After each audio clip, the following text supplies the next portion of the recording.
It's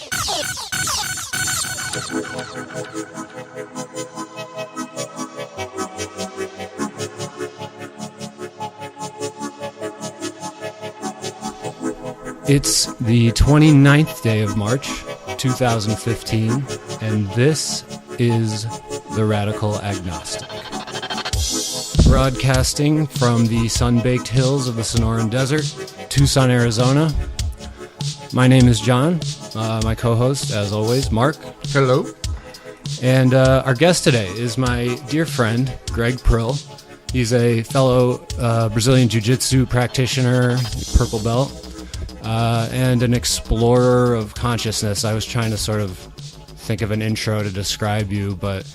Yeah, I think the term consciousness explorer is a good one, and it's one I do choose to apply to myself. And I've actually have a group of friends that we call our closed Facebook group Consciousness Explorers. Oh, yeah? And I'm currently doing experiments with them now. So Oh, you actually call it that? Yeah. Oh, well, then I'm a fucking genius.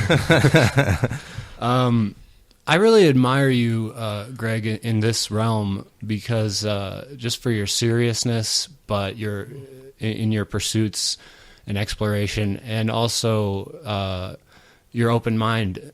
I mean, you're not dogmatic about any of these things, and the conclusions you do come to, you kind of treat them as almost like a scientific hypothesis. Like, well, this happened.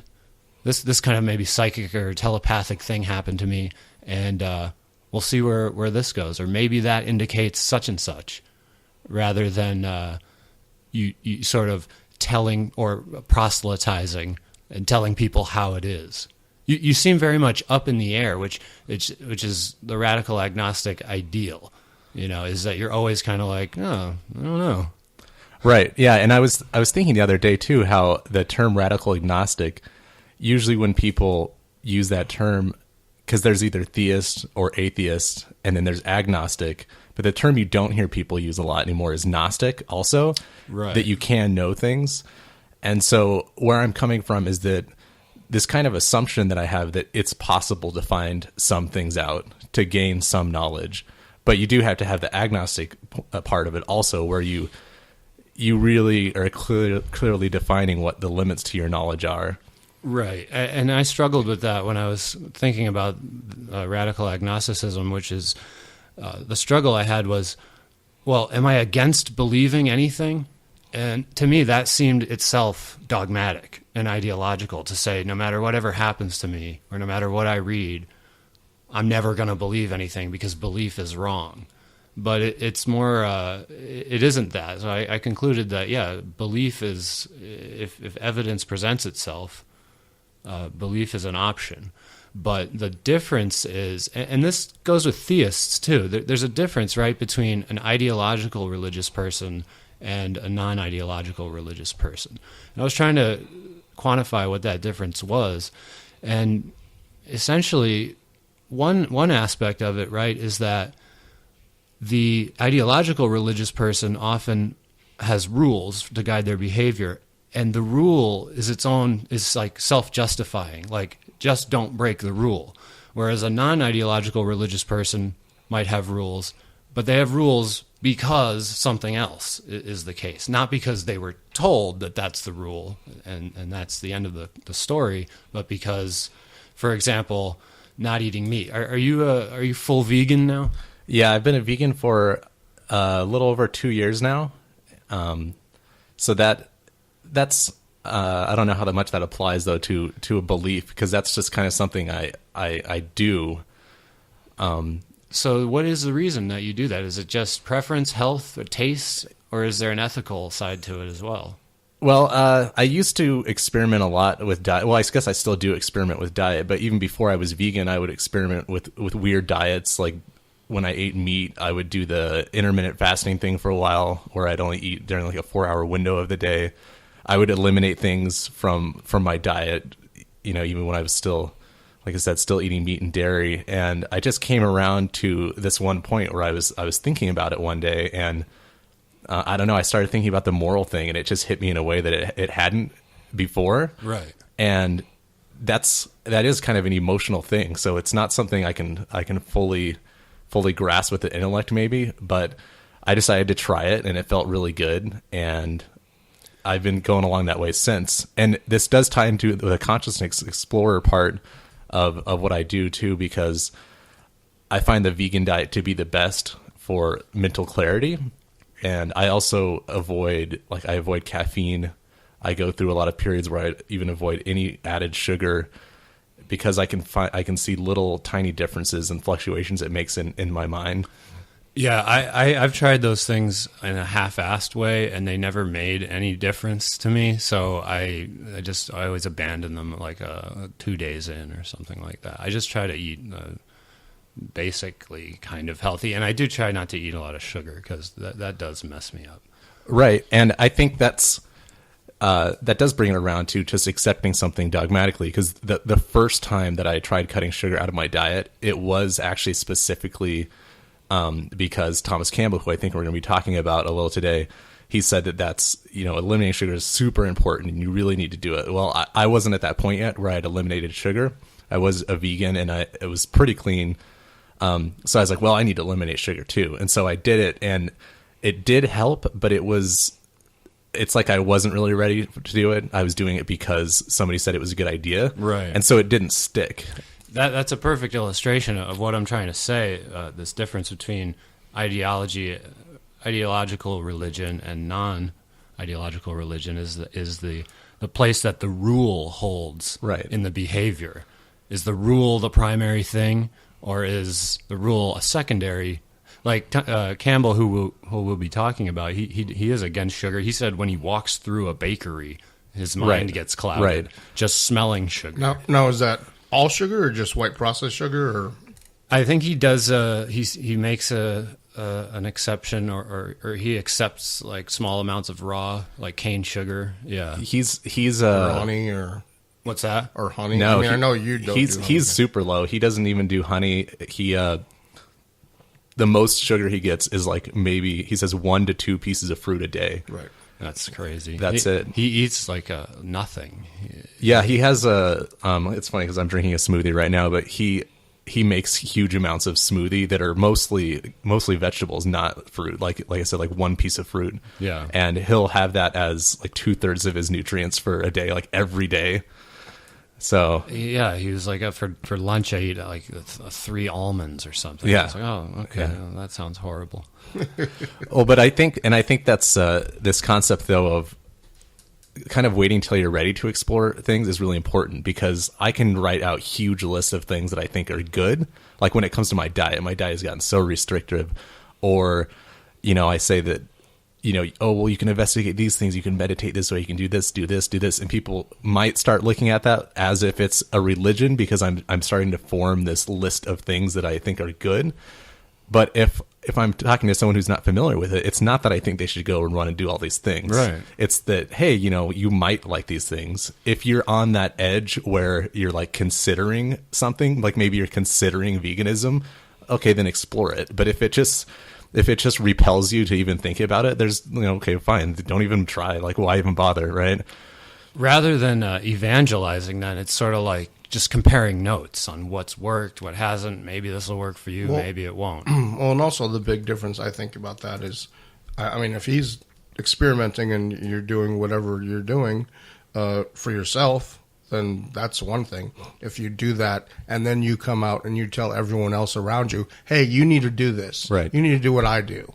Then that's completely different. And that's usually where I have the problem with. Right. Not that somebody can do whatever they want, pretty much. I mean, and it's, I think. Well, you eat meat for 30 years and then you decide you're a vegetarian, and then the next day everyone who eats meat is a murderer. Well, and that's the thing too, is like we take so many things for granted that like, as a religion, as something that's how you do it without ever questioning it. Like even just eating 3 meals a day. Everyone eats breakfast, lunch, and dinner pretty much. And sleeps in one chunk. And then sleeps in one chunk. Right. And like no one ever really questions that in our society.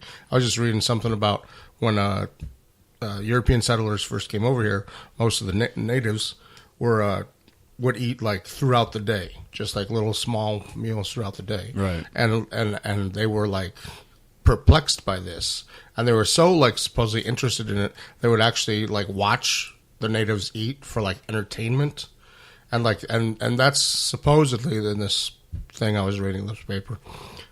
That's where the 3 meals a day sort of came from, because they thought that the natives were uncivilized, and that's how an uncivilized person eats.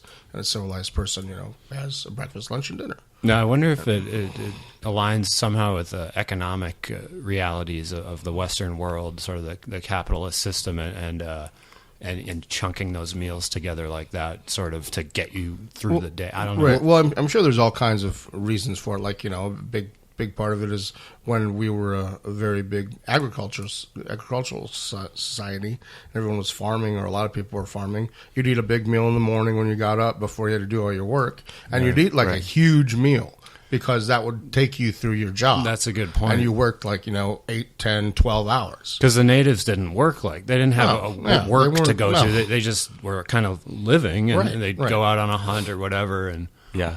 Right.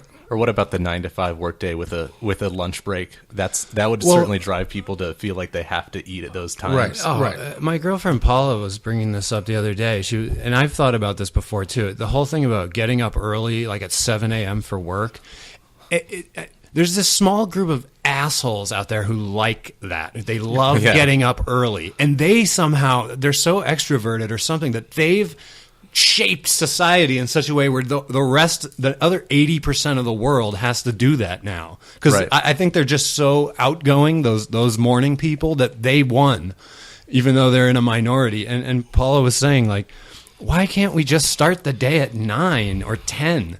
Right. Well, I think a big part of that too is, like I was saying, when people were actually farming and stuff, you need the sunlight to work. Right. Like you need, now that, pretty much people are working in cubicles inside with electricity, you could work, at midnight, you could work whenever. Yeah. But in the past, I think that might have had something to do with what time you're supposed to wake up. Certainly. But it's completely removed from this. Yeah. Now, why you have to go in the office. It's almost, to me, it's like, because I hate those jobs so much, and I've had several of them, that to me it's like, it's part of what they're paying you for is to suffer.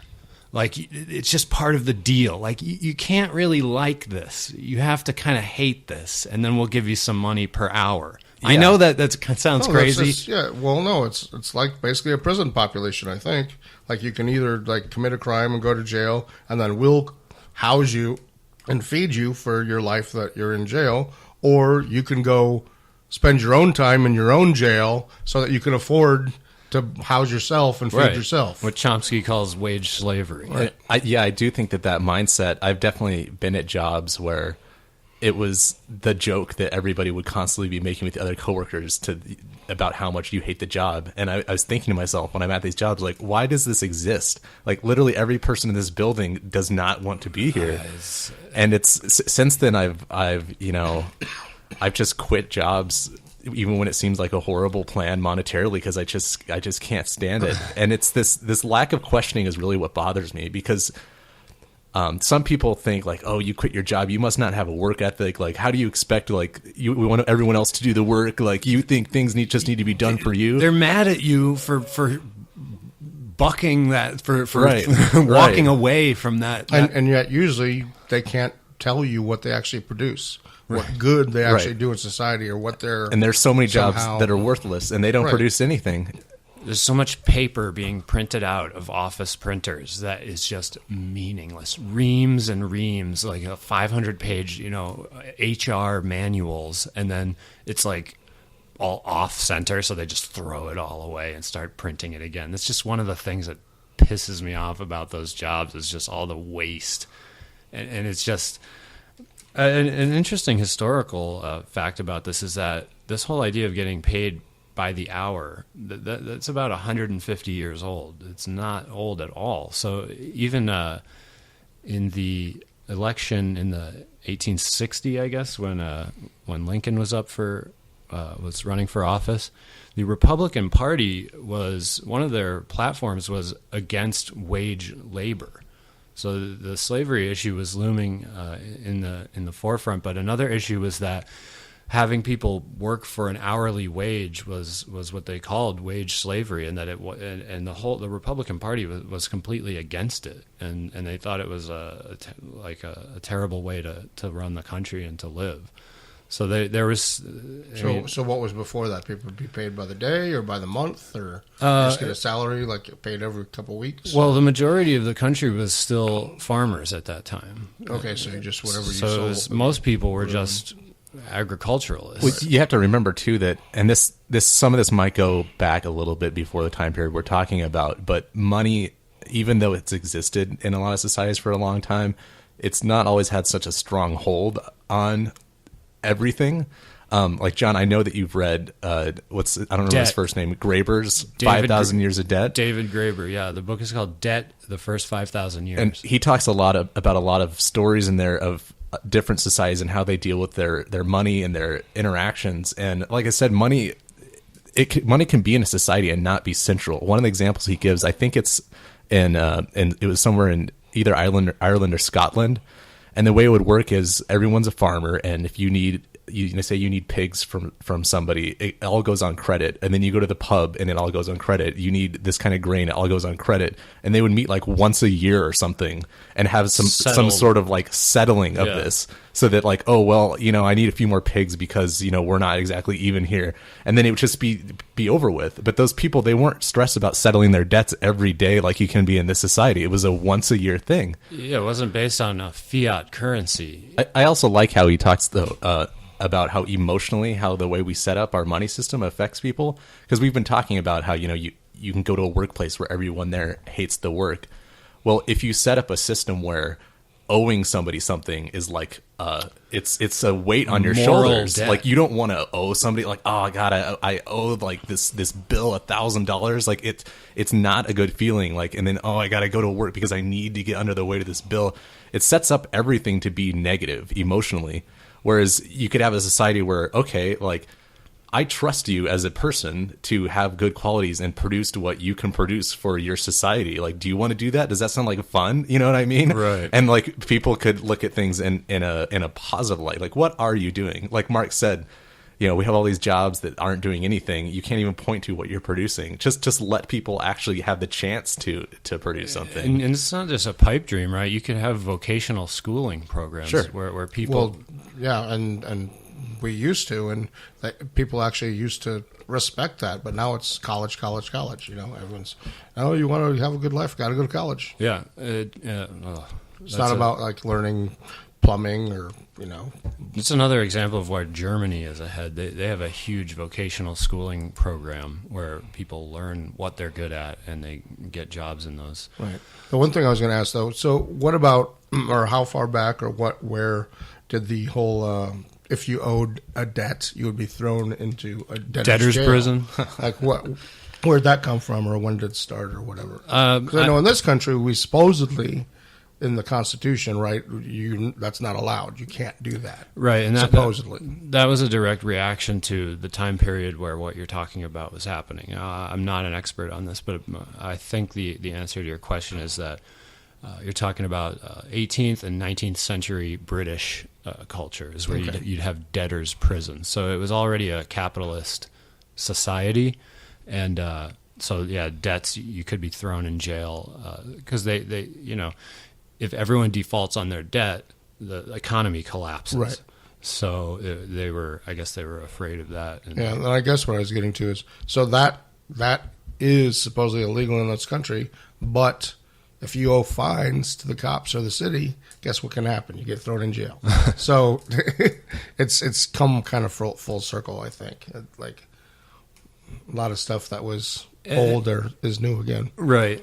Greg, let's talk about let's get back to the whole religious sort of focus of this discussion.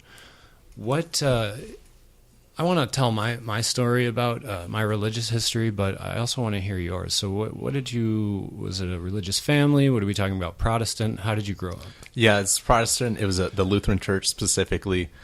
My family, both my immediate and most of the extended family that I associated with lived near, and all that was Lutheran. And not super intense about it, but probably more than average. So Lutheranism is very traditional because of how old it is that it's split off. They use the old music, like classical kind of style music, because Martin Luther took songs that were popular back in the 1500s when he was doing this branch and made them hymns. So they were actually hip in the day. Oh wow, but pop songs. Yeah, but now they're the pop songs of the 1500s that they sing in church. So it's a lot of old people just kind of droning these hymns out, and it's very, like I said, it's very traditional. And with that, it brings like just the dogma. There's zero questioning about it. There's zero experience aspects to the religion. Like you have other Christian branches that they do some experience stuff. Sure. Quakers and I mean, even there's some mystical Catholics. Right. Well, even, what's it called? The guys that rolling in the aisles and handling snakes. And, right. Right. Yeah. The Pentecostals. Yeah. Well, Pentecostals, yeah. Is Anglicanism, does that use a literalist interpretation of the Bible? So are we talking about Lutheranism? Lutheranism. Are we talking about creationists here or what? See, that's actually interesting that you asked that, because it's not even clearly defined. You could actually, that the churches that I went to, you could find some people that were, because the young earth creationist thing I think is something that's rising in popularity amongst certain churches. Mm-hmm. And there would be, I remember there's like a couple speakers that would come by and talk about it, and they're trying to like sway our church towards that, but that wasn't necessarally taught that was the case. Right. They want to kind of keep a safe distance from it. Probably. Right. It's more about it focused very, very heavily though on like this sense of guilt. It was a very you're a sinner, like Christ is the only way type of thing, mm-hmm. and you need to pray every day and like reiterate that you're a sinner type of thing.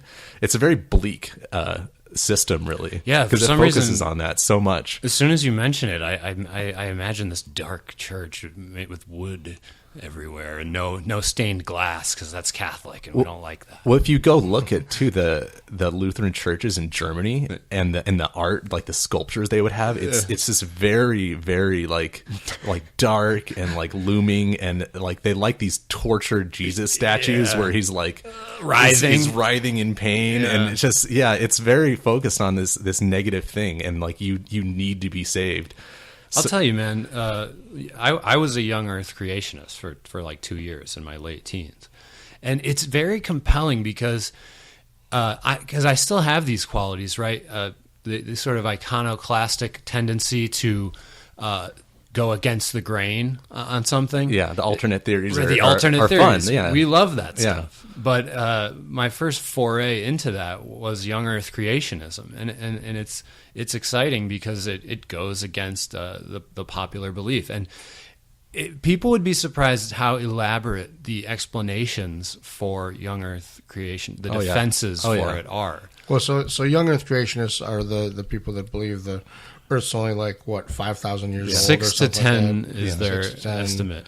And then there was God created everything. There's no evolution. But then were you one of the people that believed that fossils and dinosaur bones had been placed here by God to test your faith? No, that wasn't part of the little cult that I was a part of. It was that the explanation for dinosaurs was, look, there are mentions of dinosaurs in the Bible. So there's a mention of Leviathan. Leviathan is in the ocean, and Behemoth was on land. So normal people have always sort of assumed that Behemoth was a rhinoceros, I think, or a hippo or something like that. But it says that it has the tail of a tree trunk, a tail like a tree trunk. And those animals don't have, they have a little wimpy tail. So they were saying, no, this is a T-Rex, basically.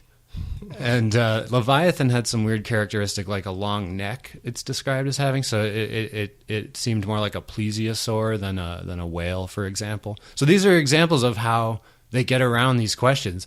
The dating of the fossils is done. So they critique the process of carbon dating, which measures we know the ratio of carbon-12 to carbon-14 in the atmosphere, and we know how fast each of those molecules decays. So the only thing that would throw off carbon dating was if that ratio was vastly different in the past. But scientists believe that it was similar throughout the Earth's history. But the creationists say no. Something like a cataclysmic flood, for example, could change that ratio of molecules in the atmosphere so that the measurements today make an incorrect assumption about what that ratio is. So the measurements are all way off. So carbon dating is debunked by the creationists in that manner. See what I mean? You see how elaborate it gets? And if you go down that rabbit hole, like if you look up YouTube videos on reptilians, by the end of the night, you'll be like 10%. Maybe there's reptilians. Like maybe the Earth is hollow. Right. And I'm glad you brought this up because we're probably going to get to this more later when we're talking about paranormal things and how we form our worldviews. You can always argue against any specific point. You can take anything and debate it. Another example, kind of related to what you're saying, some of these people who are these young Earth creationists, they're tied in with the climate change deniers. Right. And some of these people are in Congress. And if you look at the science of climate change, you can't point to one graph and say, like, this explains everything about climate change. It's a collection of things. Right. There's probably about maybe a dozen things that you would need to look at, studies, types of experiments they've done to really put a good picture together. And that's what forms the science for it. Right. Now, these people that deny it, they'll write a blog post that takes one or two graphs and then come up with something like you said, oh, well, the flood changed the ratio of the carbon atoms. Right. And so you can always debate one specific point, and you can make it look like there's a debate and that there's question and all this. But when you're forming a big picture, you have to look at things kind of probabilistically. Like, how does everything fit together?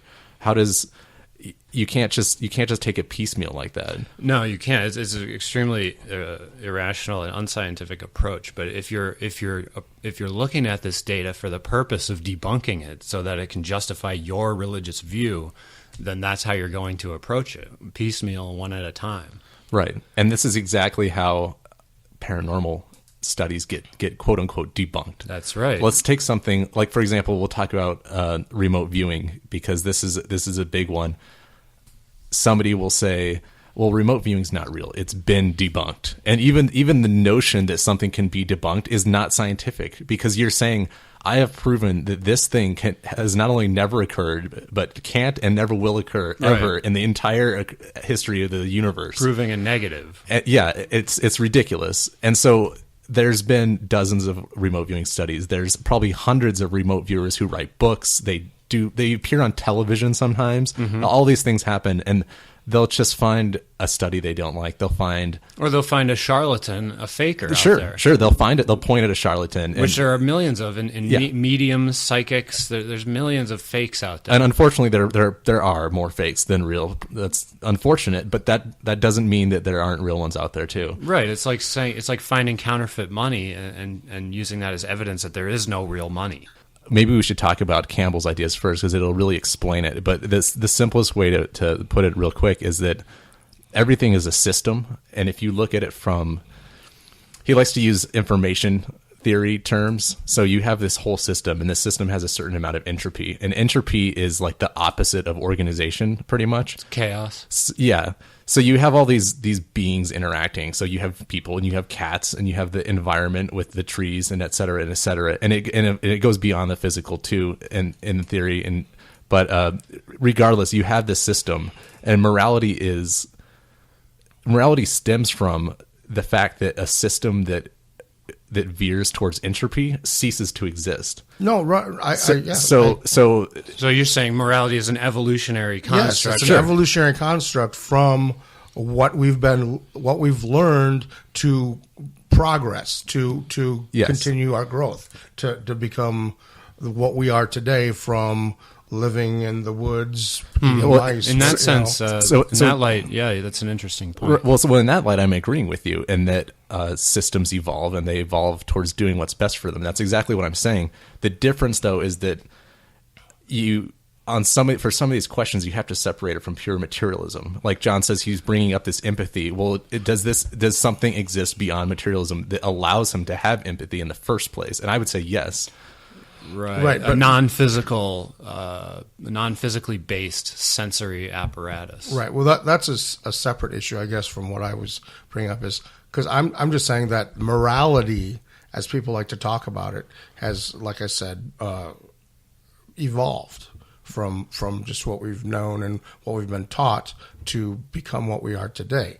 Now, if you want to, it's not inborn in us. We weren't like since inception of the human race. We haven't been, oh, you don't do this and you don't do that, and you don't eat your dog, and you don't hurt your neighbor, and you don't. It's like those of we've done them. We still do them sometimes, and we justify them sometimes. So And that when there's feedback from doing those things, though. no, right. Yeah. But then that feedback is what has made most of us then now, okay, you don't do that. Yeah.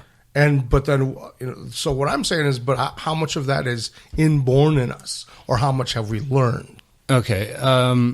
We're going to have to end up cutting this podcast down because we're Working all over the place. yeah. And by the way, I think we're going to lose the war on not calling it a podcast because it's just vernacular, man. It does. It's like Kleenex. Let's call it a Walkman cast. Yeah, it doesn't. You can listen to it on your Walkman. Right. It doesn't make sense, No, but I people don't are just care. going Right. to use it. Call it a podcast, whatever. I do, as a devil's advocate position, I do want to really quick tell my story of religious belief. I had to go to my parents made me go to a private school starting in 10th grade. It was a Catholic military school. And so like I instantly lost my group of friends, which wasn't great to begin with. I didn't really grow up with like tight, awesome friends, except for my buddies Ryan and Al. But so I was like socially lost. I was terrified of going to this school. I had no friends.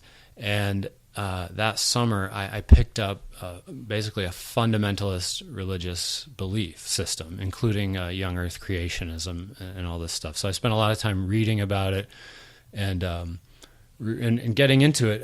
It was fundamentalist, but it was also very prayer oriented and like me searching for a spiritual experience.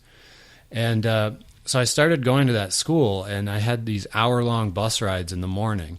And for some reason, I only remember them being during January because it was so cold. The condensation from the kids' breath from the day before would freeze onto the seats as ice. So I was wearing a military uniform, would come in, it would be about 6 a.m. in January in upstate New York, and I would sit on the seats, and they were hard. They were ice seats, and then my ass would warm up the ice and melt it, and then I would have my wool pants would be wet and smell like shit all day. Anyway, that's the background of why. I mean, I remember That's why you turned your back on religion. No, that's why I was religious. That's why you don't like. Why you I was were desperate. I was in a desperate position. Like now, I would recognize my state of mind as like severe depression. But that's why he doesn't like getting up early in the morning. I would recognize it now as severe depression, what I was going through. But back then, when you're a kid, like you don't know that you're depressed. You just feel like shit. At least that's. But so by joining that group, then you felt better. Yes. Because you had a group around you of people. There was like, I could go to like a youth group and it was a social Right, a social social, right. boon, but it was more than that too though, and so I would be on the bus and just be miserable at this school, had no friends. This went on for a year or more, and I would just be miserable in the morning, but I would pray. I would spend hours, like praying and just sort of, I'm not sure exactly what that consisted of, but I was like begging God to like make me happy, to like be in what the Christians would call that is like the joy of Christ or the Right. feeling of the Holy Spirit. And so I wanted that because I was so unhappy. And it took just like a long span of praying and putting the hours in. And what's crazy is that by like sometime during my junior year, it worked. And I became very happy. And I was still a fundamentalist, but I would like, it was sort of a fake it till you make it situation where I would come to school and I had like a small group of kind of friends. And I would act sort of like a monk or something. I would act like I sort of was okay, and I would behave like I was happy, and I would like share the message and stuff, and not in too annoying a way, hopefully.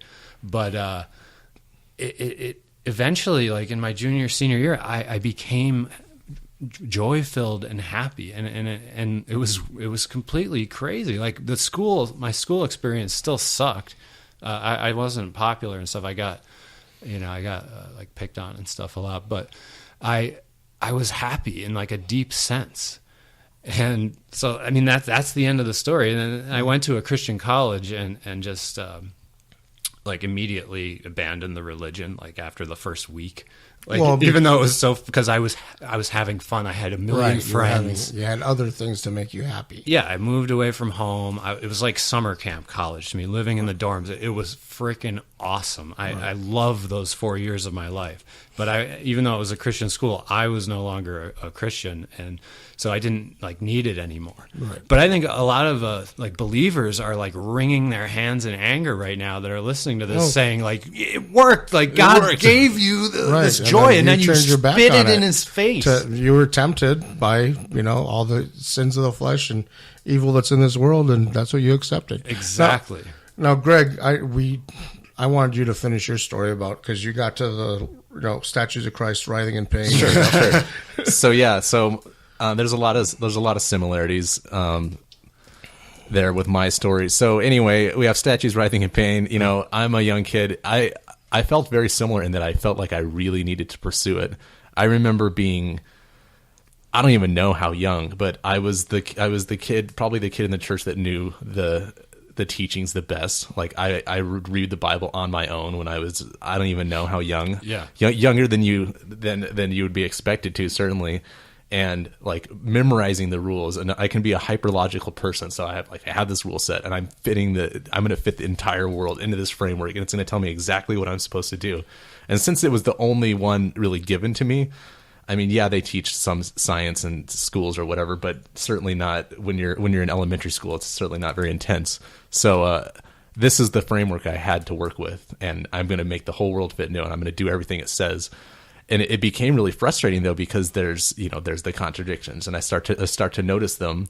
And I remember praying also. I had this prayer that I like built up over time, where I'd add lines and lines to it, and I had it memorized, and it probably took like an hour or something to say it eventually at one point. And that was like every morning I remember lying awake in bed, like reciting this. And it's kind of like John was saying, like begging to be happy, because I would have lines in the prayer like, don't let me be talking to somebody and then somebody rudely interrupts me, because I don't like that. I'm like, okay, that line's now in the prayer because that's something I identified I don't like, so that's added to the prayer. Like, it's very like almost bureaucratic. Yeah. The way we approach this, and I think it's for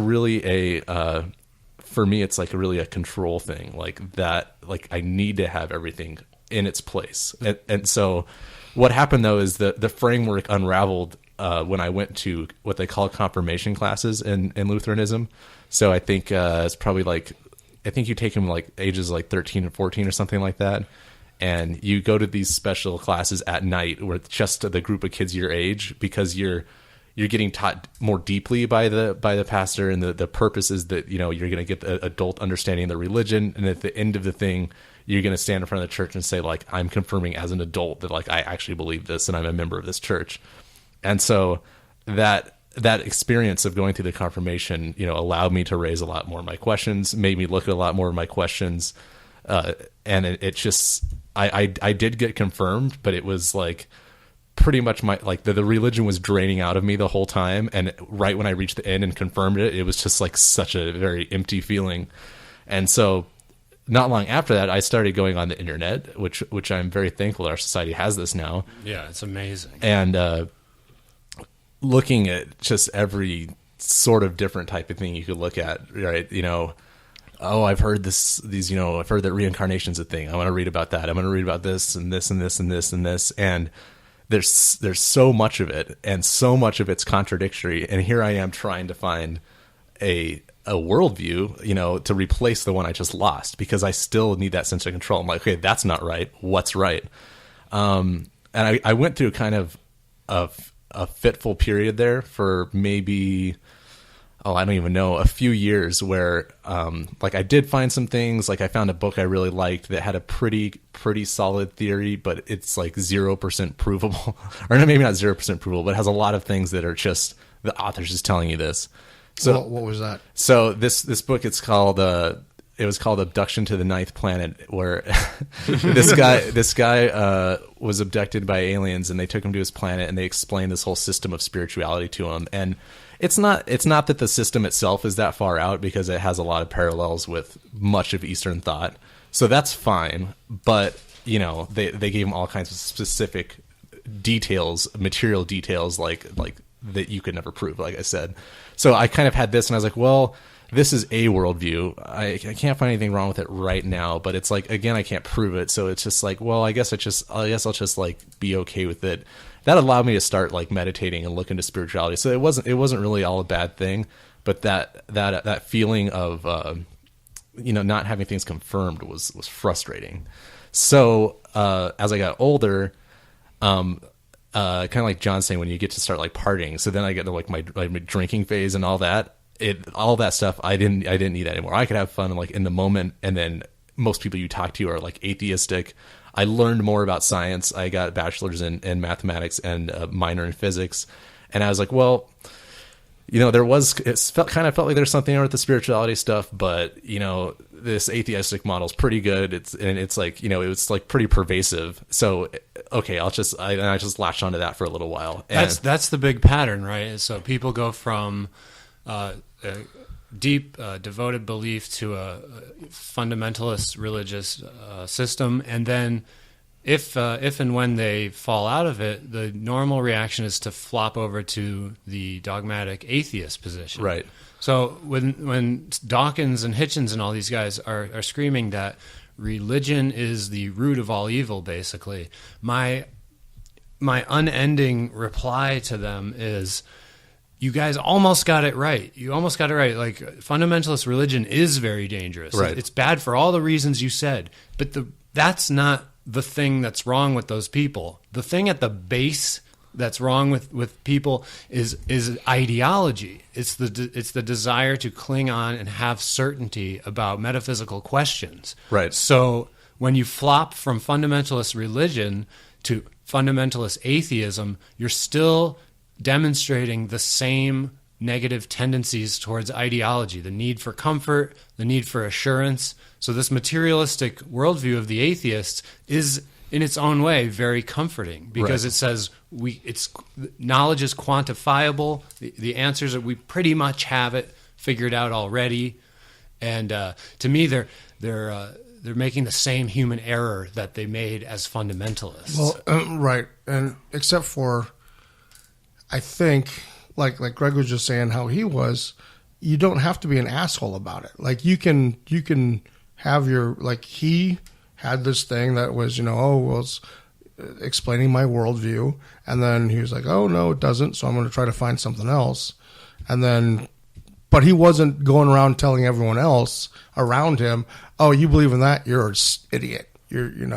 So the point isn't I know exactly what you're saying, and I agree with it, but I think it's more, are you an asshole? If you're an asshole, then you're going to treat people a certain way because they don't believe what you believe. Right. And it doesn't matter what your ideology is. Well, that's the whole thing. If you're an asshole, all that fundamentalist religion is the scaffolding on which to build your assholism. Well, except for, I think a lot of people that are fundamentalists in whatever religion aren't assholes. They're maybe misguided, or they believe stuff that I don't believe, and I think they're a little kooky. But like we said, we're talking about morals and stuff. A lot of people in those religions still leave their neighbor alone. They don't, that they might express some opinions that we don't like, or say things like, all Muslims are this or all, but they're not actually going out and punching people in the face or shooting them or certainly doing anything like that. I think it's just, or even yelling at them at grocery store. Well, there's the difference too, though. There's a difference here with the effort, and that's thus far that I've gotten into my story, I was only approaching things a certain way. Like, I'm assuming that there's a system that I can adopt that will explain things. Like, I'm looking for these answers basically to be brought to me by someplace. And I think that that's the mindset of people normally. And so when we have all these arguments, when anybody debates about any religion, it's almost always in this context. Well, I think this one makes more sense. The other person says, well, I think this one makes more sense. Right. And they're not debating. It's almost never from personal experience in our culture. It's from just, well, in my opinion, this one makes more sense. And so you're like, it's like people are debating things that aren't even theirs, that doesn't belong to them. It's just this thing they read about. I think rather than what you're almost on it, but rather than there's no personal experience is all they have. And what people aren't debating and aren't thinking about is actually questioning their own religion, because most of why someone is in some religion is because their parents were, their grandparents were.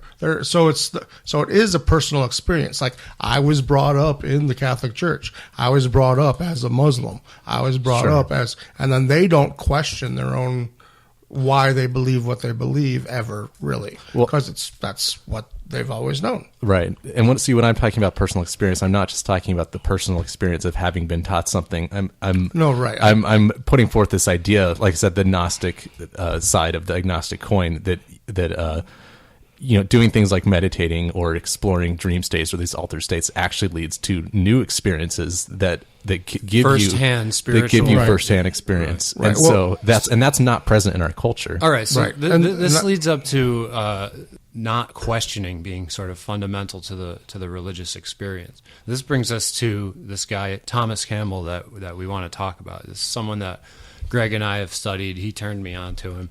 Wrote a book called My Big Toe. Toe stands for Theory of Everything. Campbell is a physicist and did some work in physics for NASA, which we have confirmed that is the case after a lot of people questioned it. And he wrote this huge book. Basically, it is what it says. It's a theory of everything. So, Greg, if you can sum it up, what is it? Sure. So, you want me to start talking about Tom Campbell's story a little bit first before we go into his book? Because to wrap up the part of where I was telling my story. So we have this, like we're saying, we have this concept of clinging to systems, right? And at a certain point a few years ago, I became dissatisfied with the atheist worldview because it couldn't fit in some paranormal experience that I had happened to me, mostly spontaneously. And so that's where I came across Tom Campbell's book. And his story was, like John said, he was a physicist. He was in grad school for his PhD. And he says that up to that point, he was, just thought like a physicist. He's about like 27 years old or whatever. And there's a bunch of confusion and people questioning because he did not get his PhD.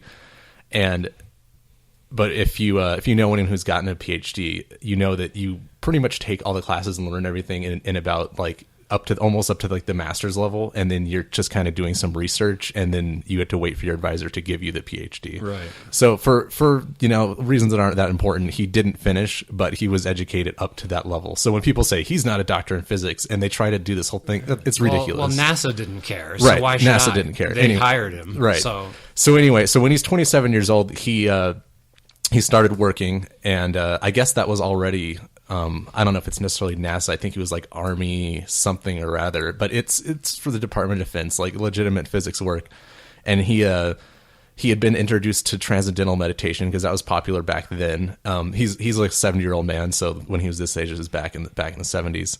So he had been meditating. It had been working out for him. It had piqued his interest enough to know that meditation like does something. Well, the first time he meditated, he had a deeply transcendental experience. He was naturally very deeply drawn into it. He talks about debugging computer code, with it having it like he's like scrolling through it in his mind when he's in his meditation state. So he was naturally very good at it.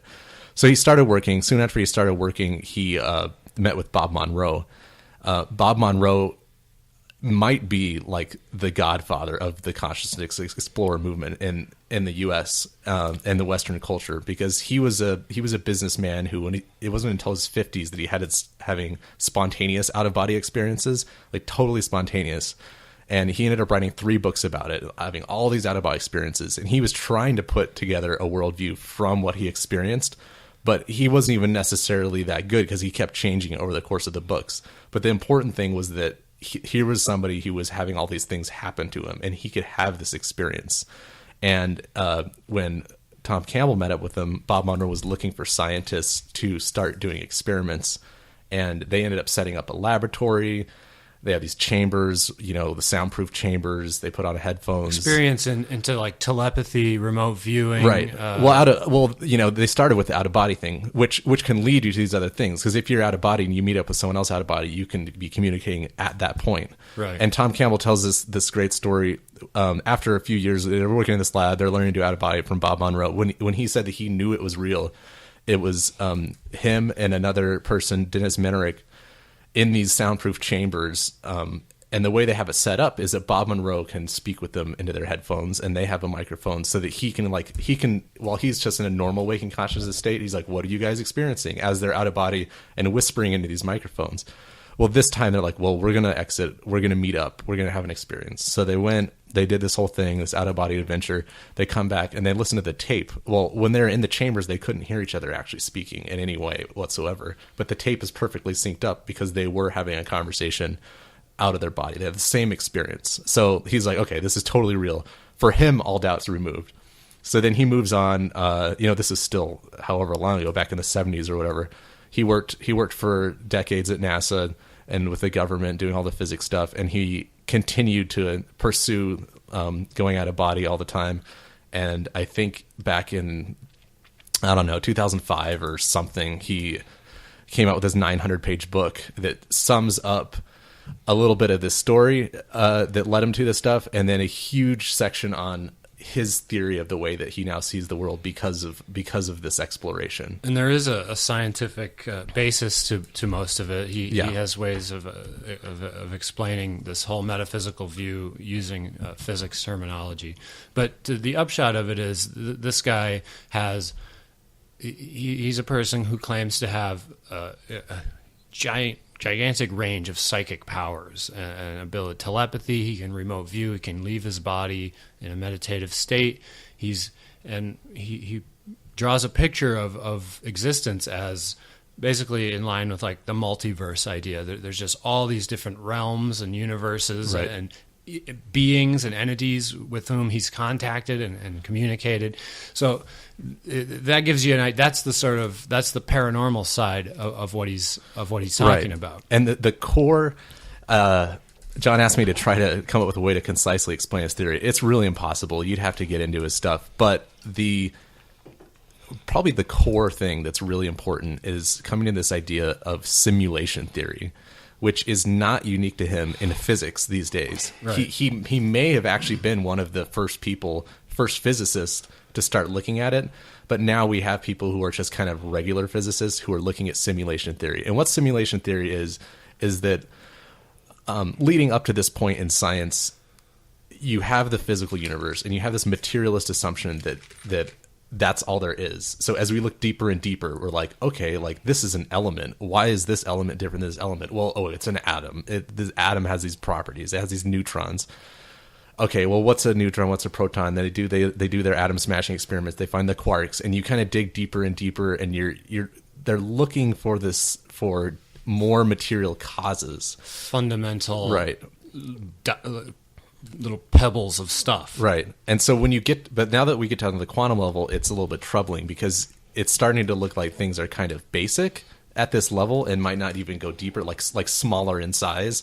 And so it's like, well, and then you have other troubling things like the double slit experiment with things acting like waves and particles at the same time. Spooky action at a distance. Quantum entanglement, exactly, with the spooky action at a distance. And it's well, why are these things happening?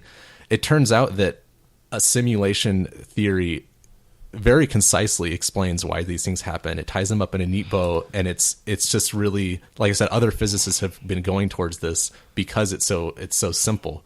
If you want to look at a great theory, Brian Whitworth has a series of papers, and he's, as far as I know, has no association with paranormal stuff. If that freaks you out, but he's still like, you're taking the idea of the universe as a simulation, like almost as if you're simulating it from a computer. Right. Like Brian Whitworth is a computer scientist, and the fact that we have computers now is probably a reason why these theories are coming up.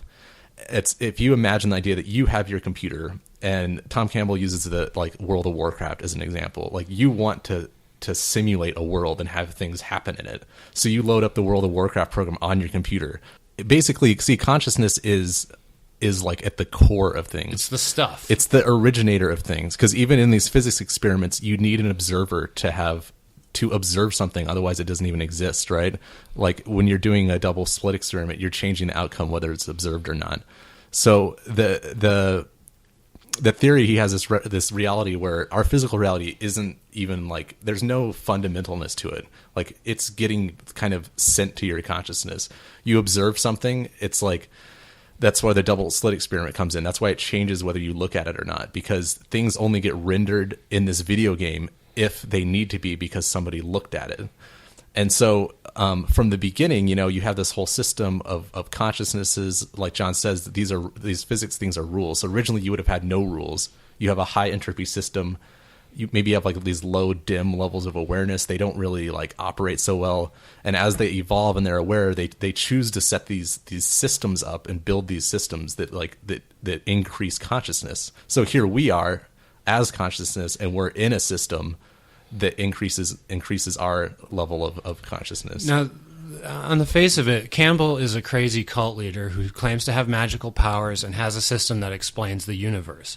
So when I remember when I was an evangelical Christian, they boiled the character of Jesus down to three possibilities. He's either Lord, liar, or lunatic. Right. He's got to be one of those three because he claimed to be God. So he's either crazy, or he's lying, he was a charlatan, or he is God. It's got to be one of those three. Now, that really doesn't really work very well for Jesus because he's not a concrete historical character. So we don't know what he said or really who he was necessarily. But you can use this framework for someone like Campbell, right? So Campbell's saying, I have psychic powers, all this stuff. And so you can evaluate him by asking, is he real? Is he a liar, or is he crazy? Right. And he wrote a 900-page book. He's a physicist, a professional guy that's worked for 50 years. He's not crazy. You can look at his YouTube videos. I mean, he's not a madman. Right. And the more you look into him, the idea that he's a liar is also very, very. There's nothing in it for him. He doesn't make. Right. There's no benefit from it. The book is available for free. He's 70 years old. I mean, the book only came out 10 years ago, so he was already heading towards retirement. Like, he's retired from a comfortable job. Like, and he's not, like you say, he's not even charging money for the book. So it's like he's just going to make it his hobby now to like, let's come up with a random theory and see how many people I can get to believe it. You know what I mean? Yeah. Another really interesting character is Joseph McMoneagle, who was the first remote viewer for government intelligence. And we know about him because he's old enough where his stuff's declassified, but the government's still using this stuff. And he's a remote viewer with a high level of accuracy. So there's this association of people who see things in a very similar way. And Campbell's just the one who I see as he's the philosopher of the group. And the science. He gave it a scientific. Right. He's written this book that explains, suggests why it might work. But the thing is, like, look, let's not abstract this. Like, if the things this guy is saying, if they're true, if he does experience it, it blows everything open, right? Mm-hmm. I mean, it's crazy. So a lot of people on videos and stuff, and Greg's spoken to Campbell several times on these online conversations, and people ask him, all right, man, just do a miracle. Right. Make something levitate. He claims that he can do that shit. I mean, he can heal people, remotely. Just do something, but his response to that is it's what it should be, right? So what's his response to that? So his response is, and let me make the disclaimer here, this is a good spot for it, that, I'm on here and I'm talking Campbell, and it's somewhat like I'm promoting him, and I'm absolutely promoting to look at his ideas, but it is not a promotion like, this is my religion or anything, because he even says, you have to question everything. You have to experience everything for yourself. For yourself. And that's the answer to John's question also, is that if he says, if I made a video showing me do something that looks miraculous, it does almost nothing. It would convince zero skeptics because, you have video editing or whatever tricks. And if you want to find out if it's real, do it yourself. He says over and over and over again, do it yourself, do it yourself, do it yourself, because that's the only way that you're ever going to be convinced about anything like this at all. And that's a very compelling answer. And it's true. If he did some crazy thing in a video, it wouldn't really convince anybody. Right. And people who did believe it, they would just be believing now a magical cult leader, and that's not going to help them progress morally and spiritually at all, just to believe in some guy. Right. So that's his constant refrain is, don't believe me. Just do it. Try these things and see if they work. And that's the first.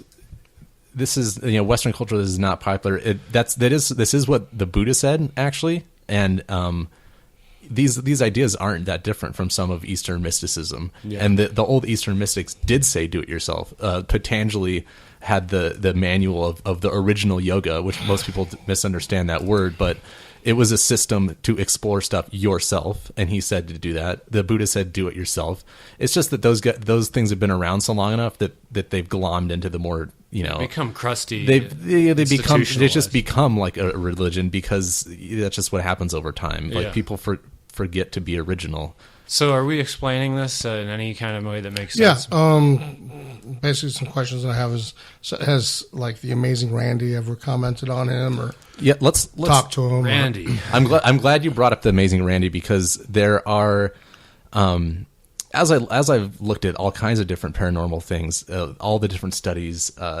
There's a scientist named Dean Rodden who does tons of studies, like showing all kinds of paranormal effects. And, as I look at these things on forums and everything, there's the skeptic response, and there's only a few real responses that keep coming to time and time again. And Randy has to be like, that has to be the most common response. So for those who don't know, the amazing Randy is a stage magician who's devoted his life to debunking pseudoscience and paranormal stuff. And he offers much like Houdini before him. Yeah. And Darren Brown is another example in England. And he offers $1 million prize to anyone who can come to his convention and prove some paranormal, psychic, etc. Right.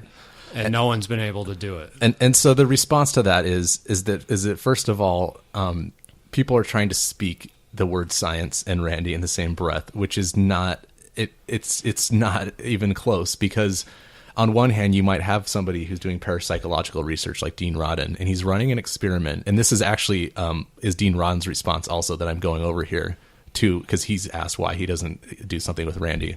He's running an experiment. If you're running an experiment the right way, it could cost you $1 million to run a parapsychological experiment the right way. So you're already setting something up that's at your institute. Like it's at his institute. It's with his researchers, and it's taking maybe years.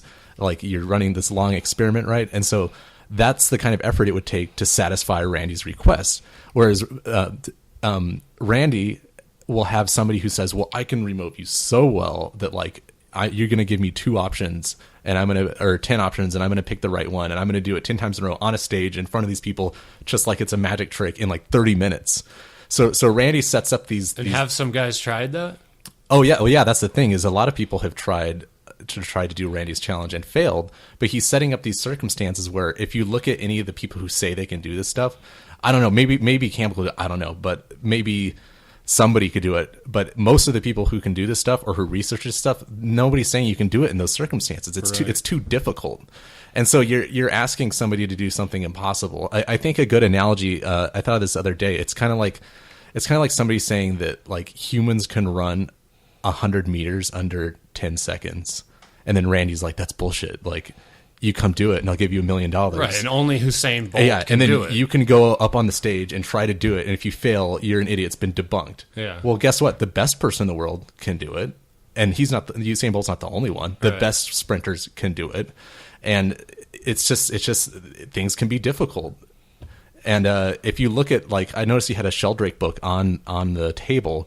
If you take an experiment he did the phone study, so you have 4 potential people who could be calling you, and the phone rings. It doesn't have caller ID. You're in the room and you say which person called you. You have a 25% chance of getting it right. Right. Well, it turns out that people would average like 30% right.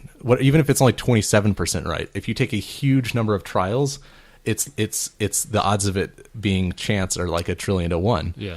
So you can't do that on a Randy thing, though, because that's, again, an experiment that could take hundreds of $1,000s or whatever to set up, to get all these subjects in there, take a few thousand trials under the correct conditions. He's asking for godlike accuracy.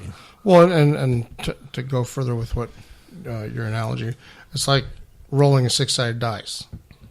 You got 6 chances every time to get a 1, but so that's whatever percentage. But then to get a 1 every single time, like 10 times in a row, really each time it's still the same percentage, but with the larger you multiply it each group. time. Yeah, it's So Greg and I tried. We followed the advice of Campbell to do it yourself. So we did a remote viewing experiment, 50 trials over 50 days, where Greg lives in Bisbee and I'm here in Tucson.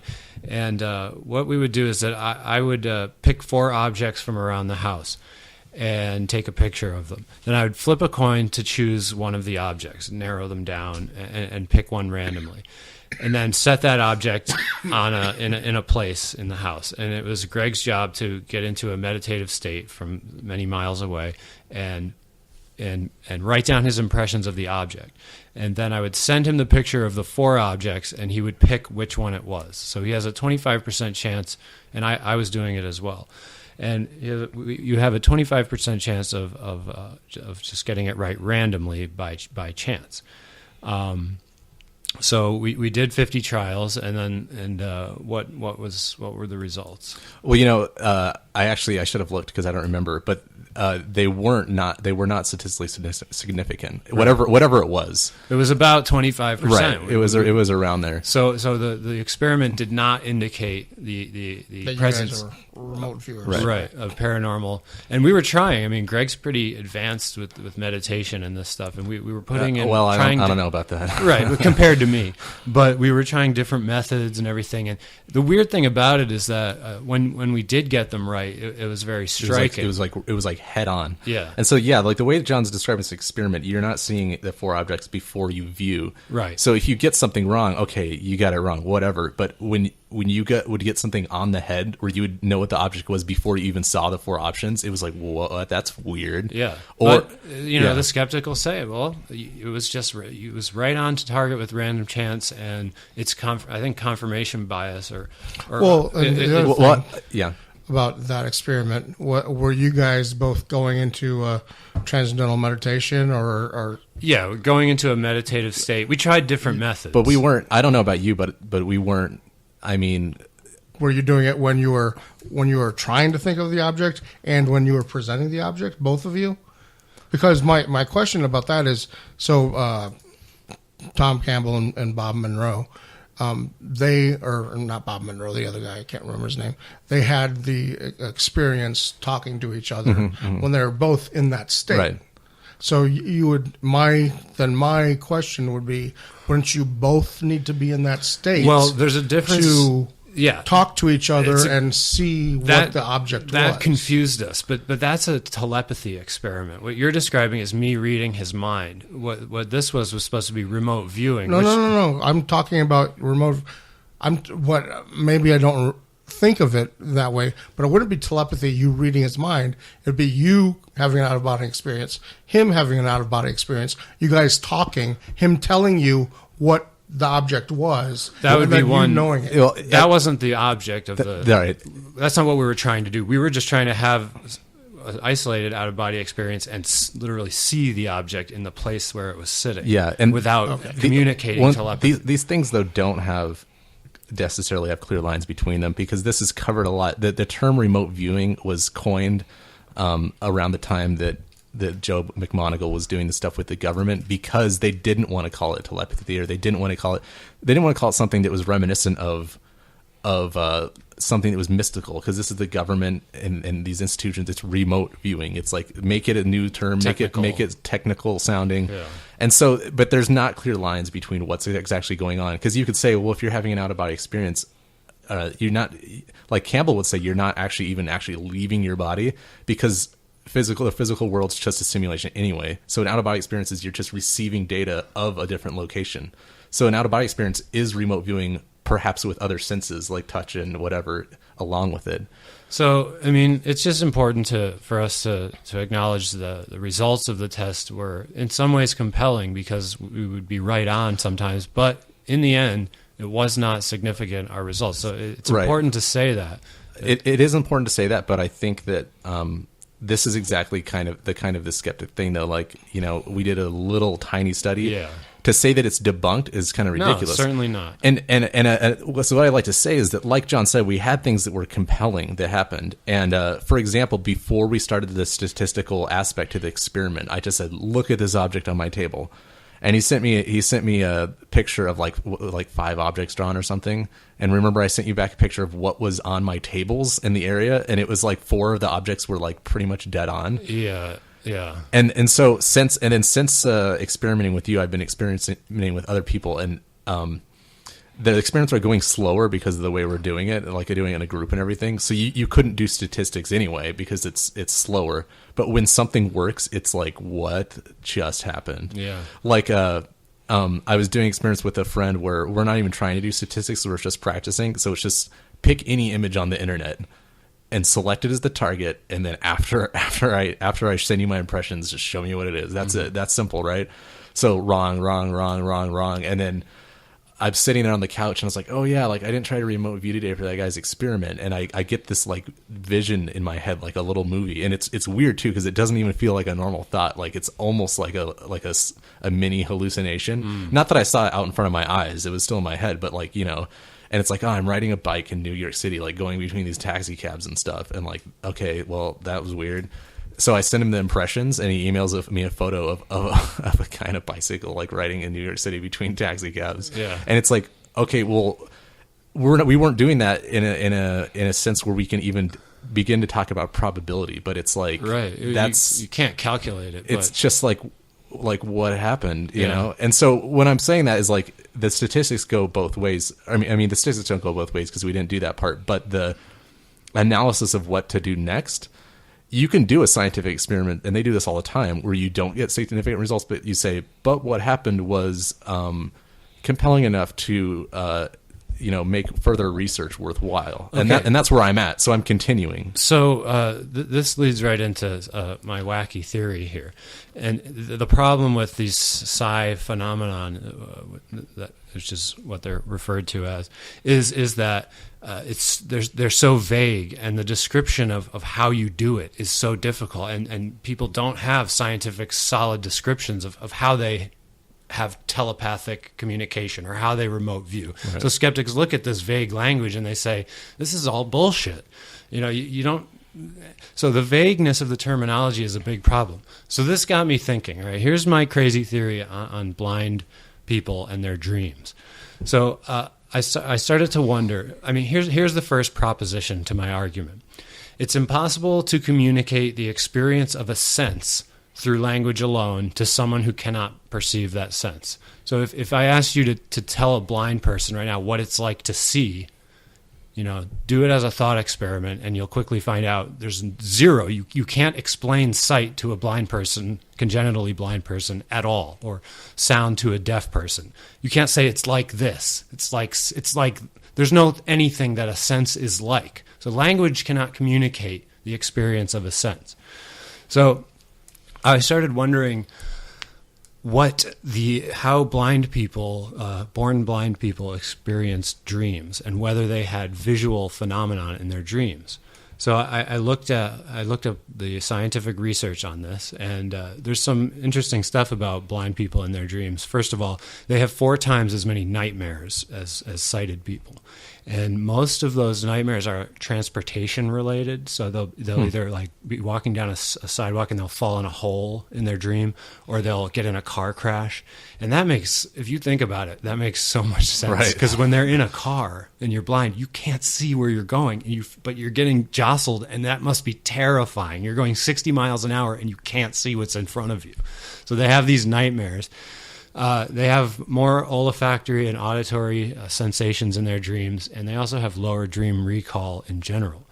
But those are just side notes. The general consensus from what I read, these researchers stated this as fact, was that congenitally blind people do not have visual experiences in their dreams.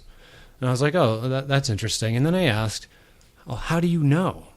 How do you know if a blind, because the blind person isn't familiar with sight. They know the words associated with sight, but they don't know what those experiences, those words are associated with. They don't know how to use visual language.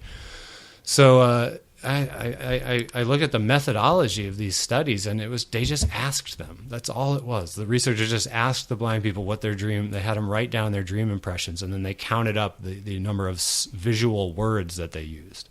And to me, that was just completely inadequate.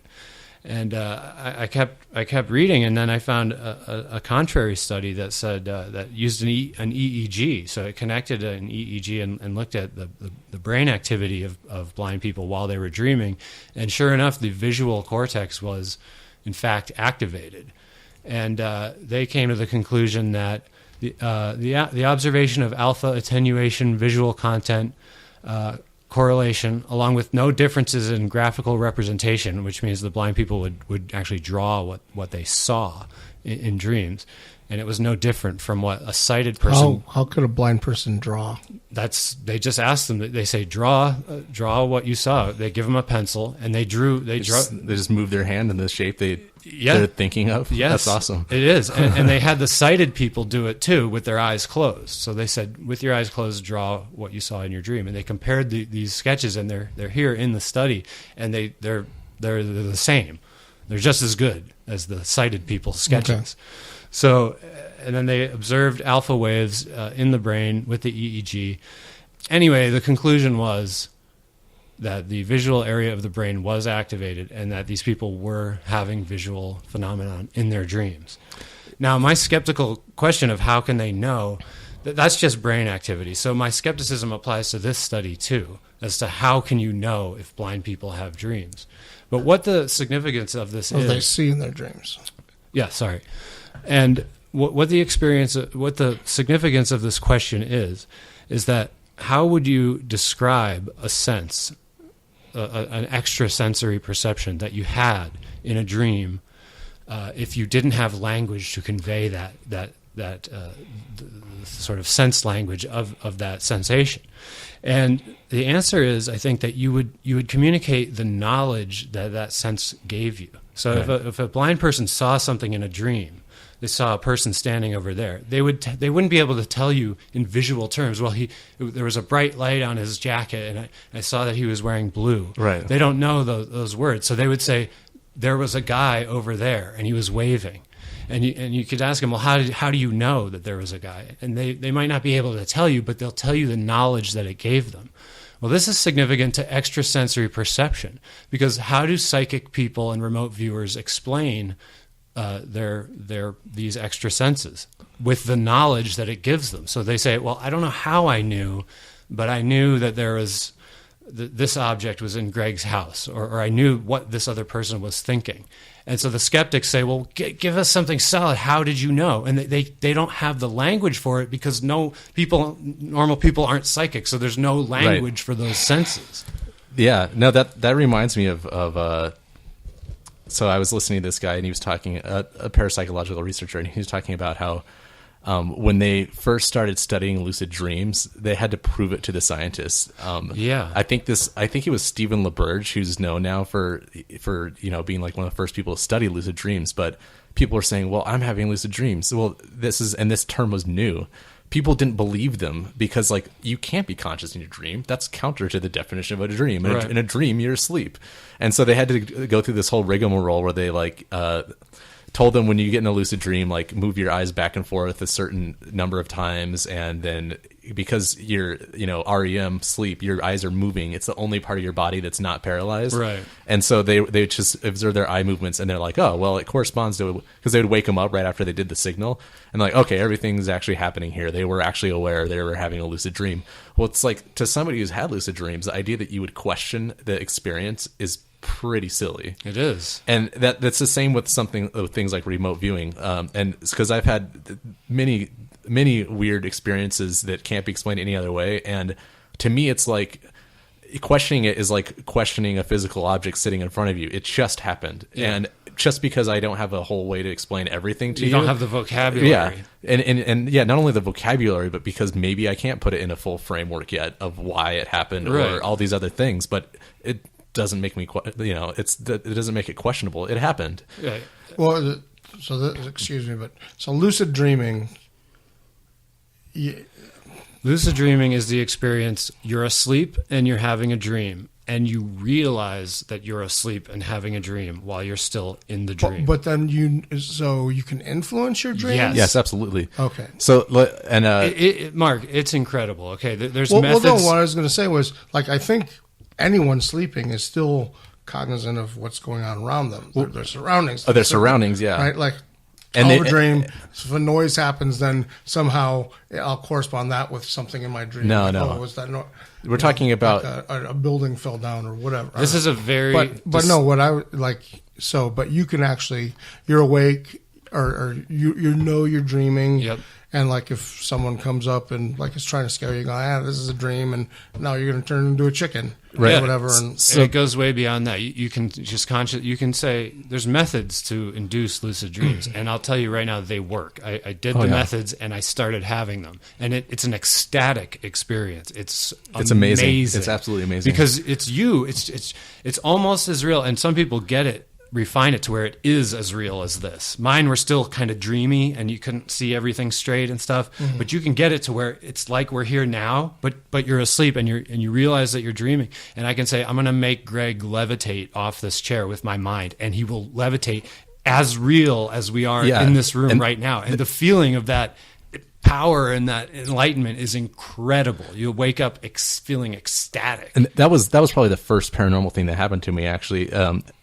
As I told my story, I was talking about the belief aspects of it more, but with the experience aspect, when I was a much younger child, like single-digit age, I would have nightmares pretty bad, like, just like all the time. It seemed like every night or whatever, and I spontaneously learned to lucid dream because these dreams were, I guess the dreams were so scary to me that my consciousness kind of like gravitated to them more and more, because a normal person might not even remember their dreams, but they've done studies to show that unless you have a severe disorder, you're dreaming like probably several times a night. Yeah. And so now that I've gone through a bunch of stuff, like, and I focus on it, I can remember 9 dreams a night. That doesn't mean I'm dreaming more. It's just that I've gotten to the point where I can remember them all. So and that's as simple as writing them down. It's very rare that I even remember any. So. And so anyway, like as I was this kid having all these nightmares, I spontaneously learned to lucid dream where like John says, it's like you have the psychic powers in the dream. So if I'm being chased by a monster, I can maybe make it disappear. I can change the environment. I learned a skill to immediately wake up at will from a dream, which if I was just scared, I just immediately wake up on command. And so that started me to have a small amount of natural ability with some of these things because it got me away from the scary monsters in the dream.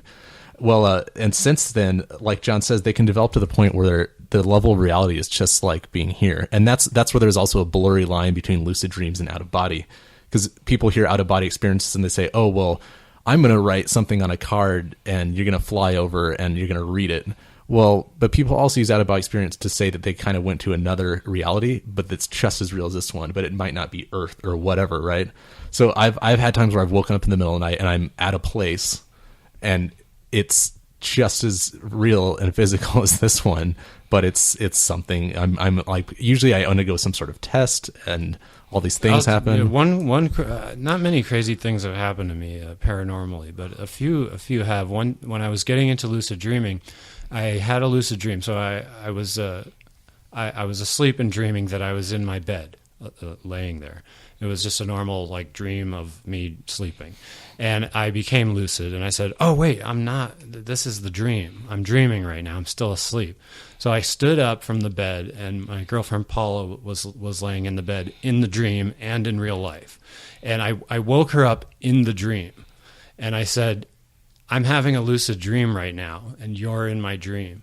And I want you to remember a 2-digit number that I'm going to ask you about tomorrow morning in real life." And I said, "It's 22. And then I went off and tried to do some more magical shit, and then the lucidity faded, and I just like was asleep.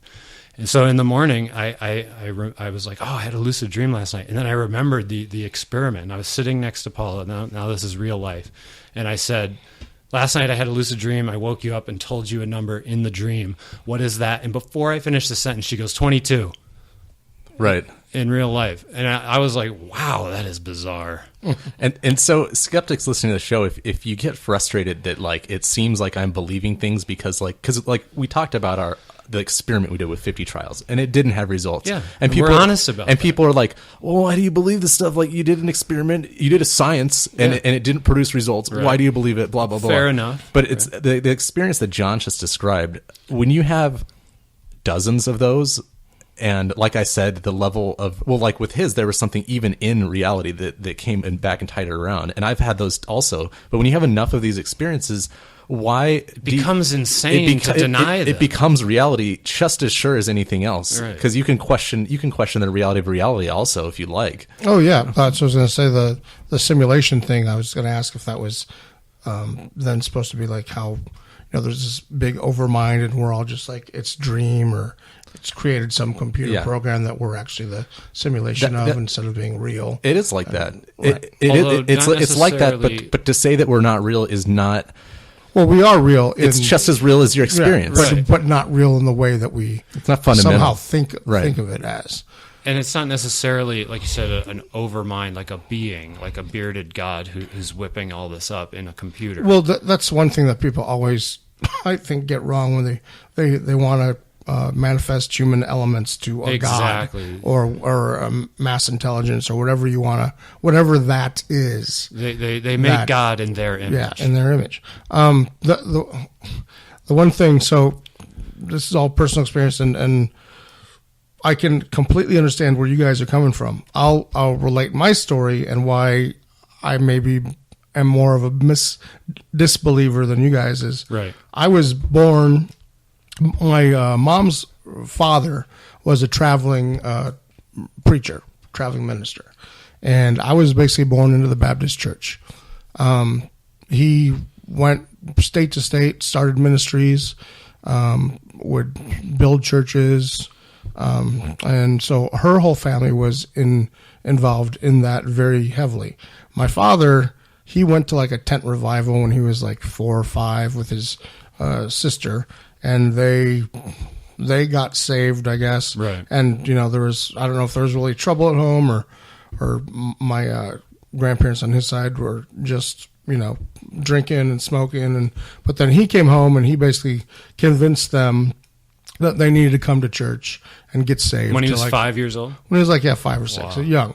So, and I think they just went to the thing with him to like appease him, like, all right, we'll go, hang out. And then, whatever happened, I guess happened. And so I came from, both my parents were heavily, like, not heavily, but they went to church, believed in God and Jesus, the Holy Spirit, and, the whole rigmarole. So I brought up in it. And I mean, I believed it when I was a kid because that's what I was taught. Right. But I never had any sort of spiritual experience. Like, and we were taught, the born again thing where it's okay, you got to announce to yourself and God and whoever that you believe that he sent his son down here to die for you and you're a sinner and you accept his sacrifice and you want to be born again and become, serve him and all that kind of stuff. And then you're supposedly changed when you do that. And I can't even explain what the word changed means because you're still a sinner. You're still going to be tempted. You're still going to occasionally fall and sin. Well, that's what's strange about. Supposedly you get filled with the Holy Spirit. And it's really and just. You have this, like you were saying, happiness or joy. Right.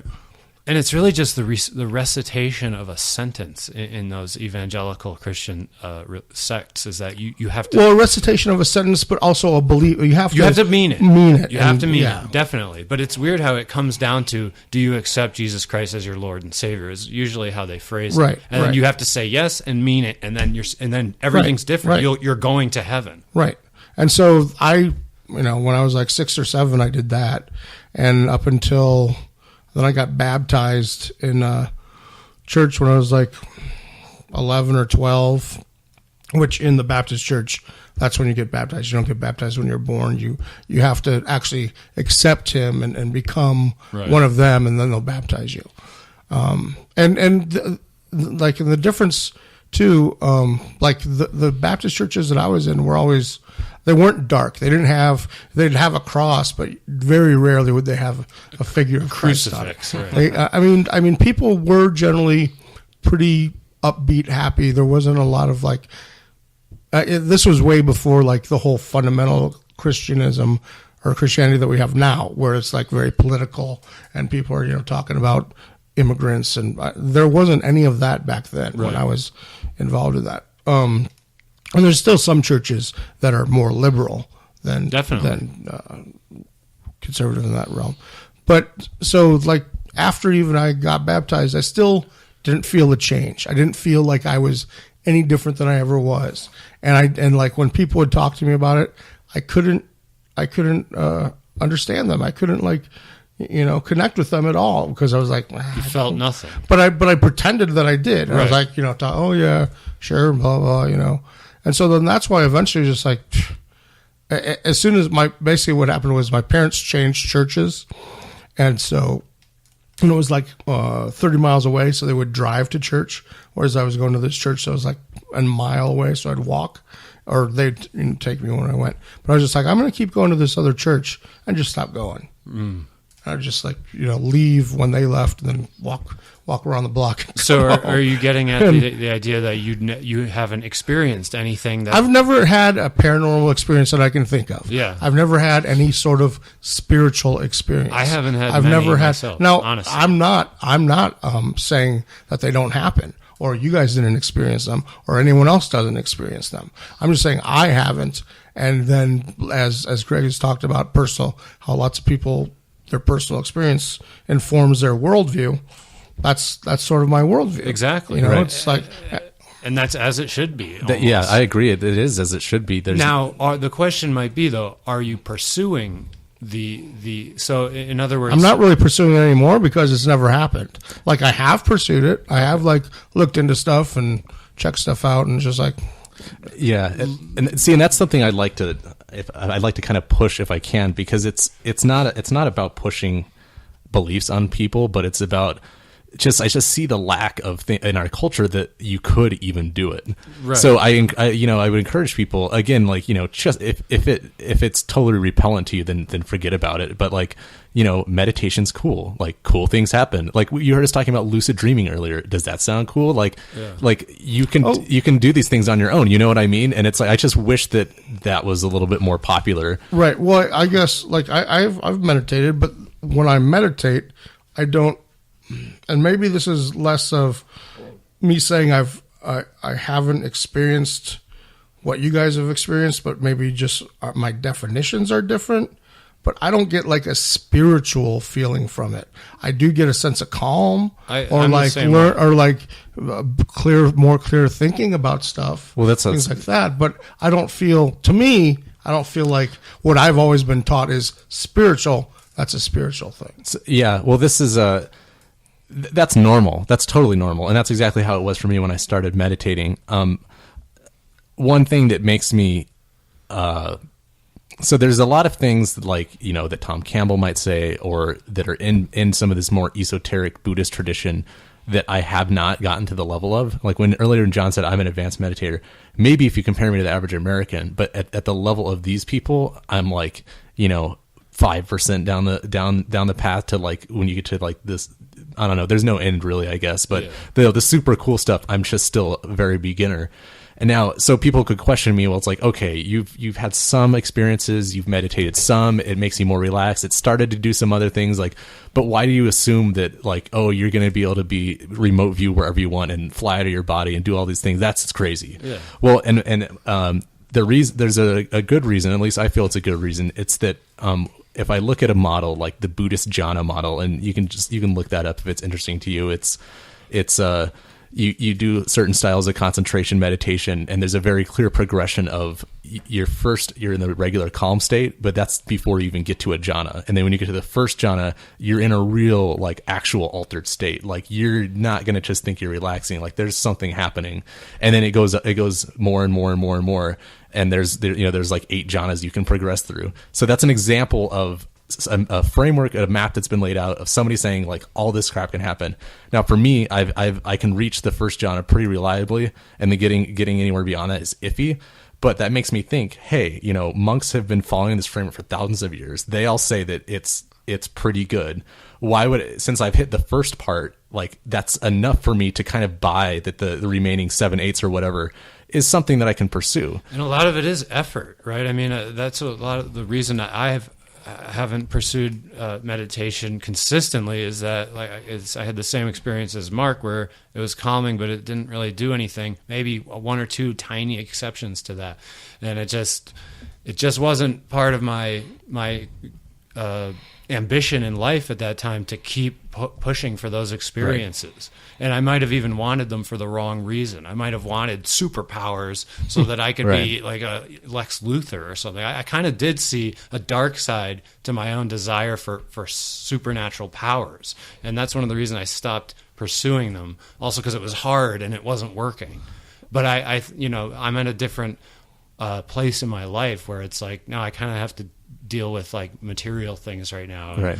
Start my podcast and make a little more money at my job and stuff like that. But yeah. It's about effort is what I'm saying. Oh, right. Well, a couple, I guess, other questions I have then about that is, are you guys equating, like, psychic ability or, levitation or anything with a spiritual side? Or could it be just like advanced human evolution? I'm glad you asked that. Like, I did some research about this. I talked about us using only 10% of our brain. That's not true. We use most of our brain, but just like we might use it in a limited way, and these people have expanded it and been able to. Certainly. Well, the way I'd answer that is that because I talk about this jhana thing, so they can lay this out, this map basically of, like, this is how you meditate, this is what happens. The reason that model has worked for so many people, it seems to suggest that is because it's an innate thing. It's like if you take a chemical that your kidney processes in such a way and affects such a neuroreceptor, like, that works on everybody because our physiology is the same. And from it certainly seems that our consciousnesses are like that as well. And it's almost completely unexplored in Western culture, but here's another way of answering that. You're saying, might this not be a naturalistic phenomenon rather than a quote-unquote spiritual? And that goes back to Arthur C. Clarke's third law, which is that any technology of sufficient complexity will appear to be magic. And so scientists and people do consider language, for example, a technology. Language is a technology because it's a tool. Or even just an airplane, If you put an airplane 300 years ago, and it's magic. So in other words, to answer your question, this progression of psychic phenomenon that we're talking about appears to be magic, therefore, quote, spiritual. But in effect, it's naturalistic. It's really just a part of what we can be. Right. Well, so Tom Campbell is not. Did you say he does not believe in, like, a god or an afterlife? Yeah. So, and I was just going to say what he says on this subject. So, he definitely believes in an afterlife, but it's like John says, it's a natural effect of the system. The fact that we're a player outside of this game, this video game that we're in, when your player dies in this game, you have not finished your experience. Your consciousness is not done, and so you can continue to play other games. And what this looks like is something like reincarnation, but it doesn't have to be. It doesn't have to be linear. Like, you could play multiple games. Like, it's pretty much anything that we can imagine with computers and simulating realities, and you playing your computer games. Like, you can do that. Like, as in reality, your guy in World of Warcraft can come back, after he's killed and everything. But I do want to address this idea of spirituality versus naturalistic, because okay, I just admitted that he says reincarnation is real. Then people get nervous because they're like, then they start thinking about things like God and these feelings. Like there's a lot of guilt in the Christianity, like we talked about, and like these moral things, like, well, you're supposed to be doing this and you're supposed to do this, and there's a God and it's like, but as Campbell says, like he thinks that as science moves forward on this simulation theory, they're not yet ready to admit that it's coming from consciousness, but they'll have to. And the reason they don't want to admit it yet is because they're afraid of going back to the religious thing. But it needs to be reconciled. Like, we need to get to the point where this kind of religious study is a scientific study, like where they're one and the same. And so is there a God or not a God? Well, there's this huge system that he calls the larger consciousness system that we're a part of, and it operates as within its own rules. It's not just doing whatever it wants. It's not omniscient. It's not all powerful. It's evolving along. It's not a guy. Right. It's a thing. It's a system. It's intelligence. Well, right. And that's a couple of points that I just thought of was like, maybe we are playing this game and we're just not aware of it because we're not able to do lucid dreaming yet as that in that reality. Right. And then the other thing is, back to you and the blind people being able to tell us if they can see or not. Maybe, we just have these, aren't able to come up with the right terms to describe any of this spirituality or any of these other abilities that people sometimes we have get or access, experience or whatever. Sometimes we get access to a technology that we don't understand, an advanced technology, in other words, psychic ability, and so it appears to be magic. But in effect, in reality, it's naturalistic. It's a thing that you can study, that you can control, maybe with enough practice or with enough exploration. And another thing I'd like to bring up too is that this theory that there's this larger consciousness system that's evolving along, and that so we're put here to do this, play this little game, right? Well, it has the purposes of the larger system at heart, like, because the system wouldn't put us here in the first place if it didn't benefit it. So everything's evolving. We're here to learn lessons, and there's a lot of traditions that go in as like life is a school. You're supposed to learn different things. Right. And I found for myself, I was talking to John about how this is like a converse to Pascal's wager, because the Pascal's wager super religious people will use to justify believing in God, because you're wagering like, well, if you believe in God, there's an upside because you're not going to go to hell. And it's kind of a ridiculous wager though, because like, which religion do you pick and all that? Like, it doesn't really work. But I believe that I found a wager that, I can't like really prove that like I'm definitely here because I'm supposed to learn different these lessons, and that the system will help me along if I follow along with and what that I'm I'm supposed part to do. of a larger effort towards learning and wisdom. I definitely can't completely prove that, but I can say it fits with what I've experienced so far, and it's a safe and good wager, because the fact is like it's pursuing a life of purpose, of connecting to a larger purpose, of becoming better, et cetera, et cetera. Like, there's really no downside. Right. Like, the worst that could happen is I just die at the end and then I don't know anything. Yeah. But it's like, okay, well, fine, whatever. Still a more fulfilling life than working in the office, right? And wanting more money or something. And I will say that, not to get too like weird or out there, like, but this idea that if you play along with the system, if you say, hey, system, call it whatever you want, call it the universe, call it science, and think of science in terms of like its fullest, whatever it means to you, right? Like what should I be doing? Like, what should I follow in my life? Like, what kind of person should I become? And the system like kind of plays along with you. Like, when John had his dream where he had the 22 number, some people might call that like a synchronicity. Like, these things like match up and they kind of give you these signs, and people are like, whatever, like, I'm not going to paint it in signs. But if you just follow it and let it become like going in a good direction, like, it can get pretty miraculous and amazing sometimes. And let's we're going to end it with that, guys. Let's throw a devil's advocate thing Okay, in. Throw it in. So, and I can see where you guys are coming from with that. But what about then like someone like Adolf Hitler? He did a lot of stuff that most people think is evil, but probably he had a pretty amazing life. up to a certain point. Right. And so If if it's just playing a game, if we're all just like doing this thing and playing this game, and you know, maybe he shouted out to the universe or something, hey, what should I be? What should I do? And presented him with, if it was Hitler's passion to kill everybody, then he guess he followed it, right? Right, and that's what I'm saying.